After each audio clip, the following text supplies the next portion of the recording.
Hey everyone, it's John from TaDah Foods, and I hope everyone's safe and healthy. And this is what I hope is going to be the first in a series of videos that we want to share with you some recipes from the East Mediterranean culture that I grew up eating, some things that I've added my own twist to, and that they should be easy to make at home, right? Things that will hopefully take your mind off of the current situation, allow you to do something with your family, just on your own. I find it very cathartic when I'm focused on cooking because it just takes my mind off of, a lot of the things in the world that are, distressing to me at this point. And the first recipe we're gonna do, you wouldn't necessarily associate with TaDah Foods because it is a really fun, delicious dessert. So we're switching it up here.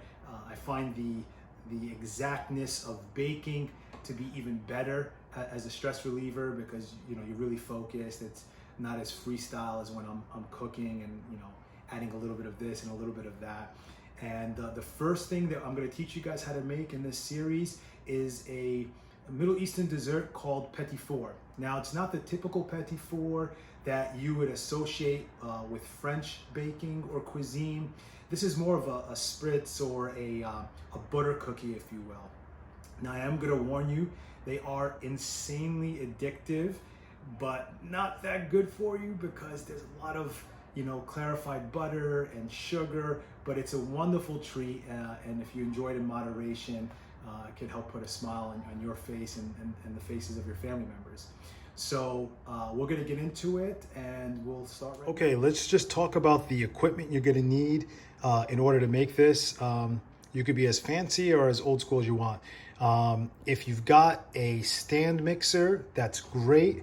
If not, you can use a hand mixer, or hand mixer has the word hand in it. And if you don't have one, you can use your hands. That's how my grandmother used to make it. That's how my mom used to make it. A lot of Coptic Egyptian women still make it by hand, but you can use any one of those three tools. I've got a bowl here. I've got my 30-year-old hand mixer. You want to use a cookie press. These could be ordered online, but you know what? You can also just cut out your own shapes if you've got cookie cutting molds. You're going to want a baking sheet with some parchment paper that'll come later on when we actually put it in the oven. And what we have over here, let me just make sure I got everything right. Now, I'm gonna give you the cup equivalents for this, but I do suggest if you have a scale to weigh out these dry ingredients. So you're gonna start with the clarified butter, and I've got 250 grams of clarified butter. That's roughly like 1 1/4 cup, but depending on how you pack that cup, it could be a little bit more, a little bit less. That's why I like to go with the weights. That's 250 grams of this clarified butter. Now, the reason why you want to use clarified butter in this recipe is when you are creaming the butter with the sugar, and I'll explain that a little bit later, you don't want any moisture. And so what butter has in it, butter is made up of 3 main components. You've got the milk proteins, you've got the milk fat, and there's some moisture in there. And you really don't want the milk proteins or the moisture, you just want the milk fat. It gives the cookie a much smoother mouthfeel. It has like almost this ephemeral texture to it. It just melts in your mouth. And so you don't want to have too much liquid because liquids will develop gluten in the flour. And so for the flour, what we have here, we have, let me check my notes. On the flour, we've got 480 grams of flour. That's the equivalent of roughly 3 cups. Mixed in with this, we have a 1/2 teaspoon of baking powder and a 1/2 teaspoon of salt. At the end of this video, I'll put up a slide with all of the ingredients. So if I'm going too fast, you can write it down at that point. Now here, we have 3 egg yolks along with 2 teaspoons of vanilla and 3 tablespoons of heavy cream. All right, those are our wet ingredients here. And over here, we've got powdered sugar. And the powdered sugar is 120 grams of powdered sugar. And that's the equivalent of about 3/4 of a cup. Again, if you don't have a scale, you can approximate there. But this is 3/4 of a cup of powdered sugar, also known as confectioner's sugar.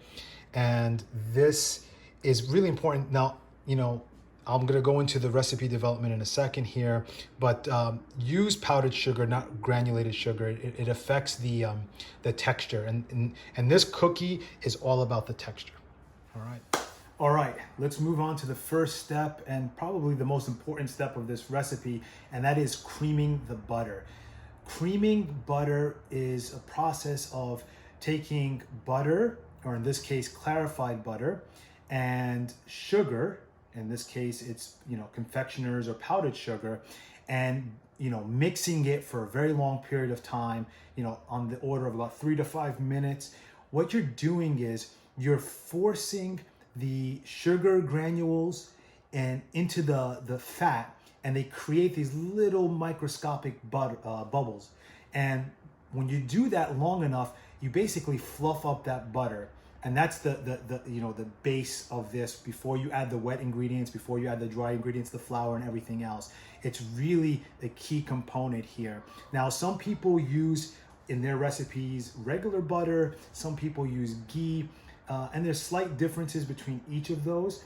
I settled on clarified butter because I didn't want that nuttiness that you get with ghee, because ghee is basically clarified butter, you know, butter where the milk solids, the proteins have been removed, and also the moisture has been removed. But before you remove those milk solids, you kind of brown them as you're cooking down the butter, right? So it gives it like this beautiful nutty feel, and it's great for other types of desserts and other types of cooking. It features prominently throughout the Middle East, and throughout Indian cuisine and other types of cuisine as well. But for this recipe, pretty simple, clarified butter. I'm not going to show you how I made it. I think you could probably Google that and find it. But you basically melt down some butter and you strain off the fat and, you know, discard of the proteins, the milk proteins. So let's start here.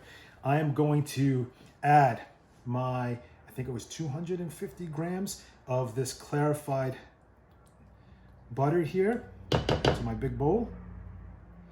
Make sure I get everything out there. Now, I don't typically bake. I'm more of a savory, you know, cook the appetizers, the entrees, all of those things. And when people come over the house, I want to give them something that they can bring. So, you know, dessert is the one easy thing that everyone can bring. But since I've been, you know, quarantined at home with my family, and we just celebrated Orthodox Easter, we wanted to do something fun. All right, so here is my powdered sugar, and I'm just going to dump that all in right there. All right, now I know you don't have a good angle, I'll show you in a second, but what I'm going to do is I've got my hand blender here, and I'm going to put it on, it's got 5 steps here. I'm going to put it on 2 or 3, like in the medium range. Obviously this is a lot easier in the stand mixer if you've got one. And I'm just gonna take a second here. I'm gonna scrape down the sides of the bowl, get all that powdered sugar that's crawling up the sides. All right, let me show you what you get after 3 or 5 minutes. You see this? It almost looks like whipped cream, if you will. It smells amazing. It's basically fat and sugar, you know, 2 of the, you know, great pleasures of life, and in moderation. But look at that. See how stiff that is, and it's got this beautiful velvety, fluffy texture, and that is going to be the base to which we are going to add our flour that has been mixed up with 1/2 teaspoon of salt and 1/2 teaspoon of baking powder, not baking soda. I know I get questions all the time from my friends, can I use baking soda instead of baking powder? And the answer is no, at least from my perspective. All right, now we're gonna start to incorporate this flour a little bit at a time, maybe like around 1 cup at a time. All right, so I've got my flour here, I've got my mixer, my hand mixer that's ready. Again, if you don't have a hand mixer or a stand mixer, you can do this by hand with a whisk. it's going to be a good workout. So, you know, you can cross that off your list for the day. So just got a little bit of flour. A lot of the moms would always say that when you make this recipe, and they do it with their hands, a lot of them, the hands would be silky smooth afterwards from working the butter and the dough and everything by hand. All right, here. Now this is where a little bit of experience comes into play. It helps out a lot. You want to judge the texture of your mixture. I'm just scraping down the sides, some of the flour that was on the sides. Now this is the point where I'm going to show you here in a second. Let me see here. All right. See this? Here's your dough. It's a nice dough. It's a nice, creamy butter dough. It's going to bake up just great. I think that's actually good. But let's say you've got a cookie dough here that came a little bit more flaky than you want it to be. Well, then you can add one of two different things. You could add more of the fat that you use. So in this case, it would be either the clarified butter or some of the heavy cream. And I would do it a little bit at a time, and then you would just basically hand knead it, right? It's hard to do with one hand, but you would just basically hand knead it to get the texture that you want. If it looks like to be a little bit too loose or maybe a little bit too creamy, then you can add, you know, a teaspoon or two of flour to the mix until you get this texture right here. Okay? Now we're going to move on to forming. This is the fun part. All right. Before we form our cookies, now's a good time to preheat your oven to 350 degrees and to position your two oven racks, one in the upper middle position and one in the lower middle position. The total cook time for these cookies is going to be 10 minutes, maybe give or take a minute, but 10 minutes is what works for my oven. Now, the reason why you have the two different heights of the rack, you start off the cookies on the lower cooking rack, and in my oven, you need about 3 minutes. That'll start the browning, but you don't want to brown them too much. Then you move them up to the top rack and cook the remainder of this 10 minutes time. So for my oven, it's 3 minutes on the lower middle rack and then 7 minutes on the upper middle rack. And then you remove them and I'll show you what to do from there. But let's form some cookies here. So here is my trusty cookie press. I bought this on Amazon. I think it was $15 or something like that. They're a little finicky because I don't know if you can see in here, there's a little bit of space. So when you crank this, so the way it works is you place it down on your parchment paper, on your baking sheet, and you crank this down. You're supposed to crank one time and it'll form the shape based on the disc that you have in there. The only thing that's a little finicky is until you compress it enough, the first few cookies may not come out perfect, but that's okay because they all look the same once you eat them, right? So, all right, let's see if we got something here. So I'm gonna give it a couple of cranks here. Hopefully, yep, we got one down. And then if you have the right texture, so here, look, see how it's kind of like coming out? It's kind of oozing out.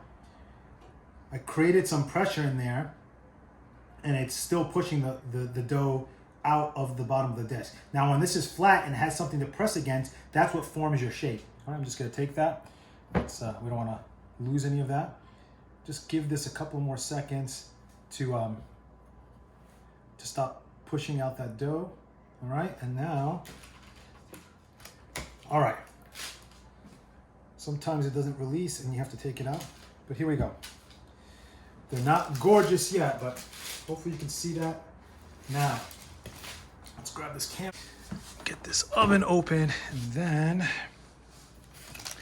pop it in to that lower. Okay, the first batch came out of the oven. They turned out great. You want to place them onto a wire rack so that they can cool, and definitely make sure that they're fully cooled before you package them into whatever container you put them in, Tupperware, whatever. But this recipe is going to make between 90 to 120 of these beautiful petit fours. See the bottom of it right there? Nice little golden brown. Now let's get the money shot here. So this is what it's all worth it. Cheers. So good. Hope you guys enjoy this. Talking with my mouth full. Leave comments. Tell us what you want to see more of. Stay safe. We love you guys. Thank you for the support. I'm going to have like 10 more of these.